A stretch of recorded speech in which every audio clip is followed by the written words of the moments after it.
안녕하세요. 오늘 단어 공부 시작하도록 하겠습니다. 오늘의 단어는요. 저번 시간에 제가 달팽이 기억나세요? 자, snail 요즘 뭐 크림으로도 많이 쓰는데 snail 하고요. 기어가는 거 있어서 대표적인 거 이렇게 snake 요 두 개의 단어를 가지고 설명을 한번 드렸습니다. 여기에 있는 스네 자체가 라틴어 계열에서 스네그라고 해서 기어가다라고 하는 뜻이 있다라고 했는데 영어에서 대표적으로 기어가다라고 나타내는 동사 두 개를 먼저 한번 보고 가겠습니다. crawl 요것도 기어가다라고 하는 뜻이고요. 요거 말고요. 조금 살금살금 기어가는 느낌은 creep이라고 하는 단어 이렇게 두 개를 쓰고 있습니다. 자, snail과 snake는 crawl 하거나 creep 합니다. crawl도 기어가다. 요게 자체가 이제 동물이 기어가는 모습을 좀 많이 표현을 하고요. creep 같은 경우에는 조금 살금살금 기어가는 거. 요 느낌을 많이 쓰니까 한번 보시고요. 자, 우리가 snake 하면은 제일 먼저 떠올리는 게 뭐가 있을까요? 보통 우리가 뱀의 독이 나오는 이빨, 요거를 좀 많이 떠올리겠죠? 요 독이 나오는 이빨을요, 우리가 영어로 fang이라고 표현을 합니다. fang. 좀 날카로운 느낌이 드나요? fang. 어떤 독이 나오는 뱀의 송곳니라고 생각하시면 좋습니다. 그러면 우리가 흔히 독이라고 하는 표현은 어떻게 쓰는지를 또 한번 살펴보도록 하겠습니다. 독은요, 우리가 흔히 알고 있는 것은 poison, 독이라는 뜻인데 여기서 약간의 미묘한 차이가 있어요. poison 같은 경우에는 우리가 일반적으로 독이라고 하는 의미도 쓰지만 우리가 먹었을 때 중독이 되는 것, 먹었을 때 중독이 되는 것을 주로 poison이라고 이야기를 합니다. 그러면 독버섯 같은 경우에는 버섯이 우리를 물진 않잖아요. 그래서 독버섯 같은 경우에는 poison이라는 표현을 쓰면 좋고요. 뭔가 물어요, 우리를. 칵 물어서 독이 들어오는 거. 요때는 독이 조금 다른 단어를 쓰거든요. 한번 보겠습니다. 여러분, 영화 중에서 베놈 아시죠? 베놈. 그 베놈이 동물들의 독입니다. 베놈 같은 경우에는 물리면 중독되는 거. 그때는 베놈에서 오는 거고요. 이것은 고대 프랑스에서 오는 단어인데 그런 건 뭐 중요하지 않아요. 베놈은 물렸을 때 중독되는 거, 포이즌은 내가 먹었을 때 중독되는 거. 요 독을 두 가지로 구분해서 쓰시는 것도 괜찮고요. 그러면 일반적인 전반적인 독극물, 즉 화학물질이나 이런 것에 나오는 독극물은요. 또 조금 다른 단어를 쓰는데 그때는 톡신이라는 단어를 씁니다. 자, 독이라고 하는 단어는 크게 이렇게 세 가지가 있다. poison, venom, toxin. 일반적으로 화학물질의 독성물질은 toxin. 내가 먹었을 때 중독되는 것은 poison. 누가 나를 물었을 때 내가 중독되는 것은 venom이라고 생각하시면 좋고요. 물론 이 중에서 어떤 걸 쓰더라도 상대방은 독이 있다는 것을 알겠지만 이렇게 구분해서 쓰신다면 더 도움이 될 것 같습니다. 그러면 snake는요, venom을 가지고 있습니다. 버섯은요, poison을 가지고 있습니다. 우리가 무슨 화학물질, 유독성 물질은 toxin이라고 생각하시면 좋고요. 그러면 여기서 하나의 또 단어를 보도록 할게요. 우리가 음식을 먹었어요. food. 그런데 독이 있네요. poisoning. food poisoning. food poisoning. 이게 바로 식중독이라고 하는 단어를 볼 수가 있습니다. 자, 다시 fang이라고 하는 뱀의 송곳니를 알았으면 당연히 우리의 송곳니도 알아야 되겠죠.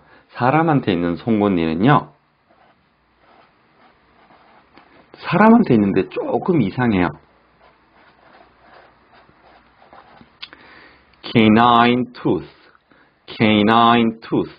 자, 요 canine이라고 하는 단어를 또 보시면 여러분들 집에서 애완견 기르시는 분 계신가요? 그러면 사료 중에서 로얄 캐닌 이런 거 많이 보셨죠?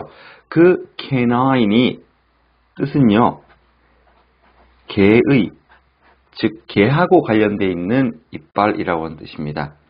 우리가 주변에 있는 동물 중에서 송곳니가 나온 것 중에서 개를 가장 많이 봤었나 봐요. 그래서 개 이빨 자체가 송곳니, 사람의 송곳니라고 하는 뜻을 가지고요. 다른 표현으로서 눈처럼 크게 두 개가 있다 그래서 eye tooth라고 해서 이 친구도 송곳니라고 하는 뜻을 가집니다. 사람 중에서 송곳니가 가장 큰 친구 바로 뭐라고 부르죠? 흡혈귀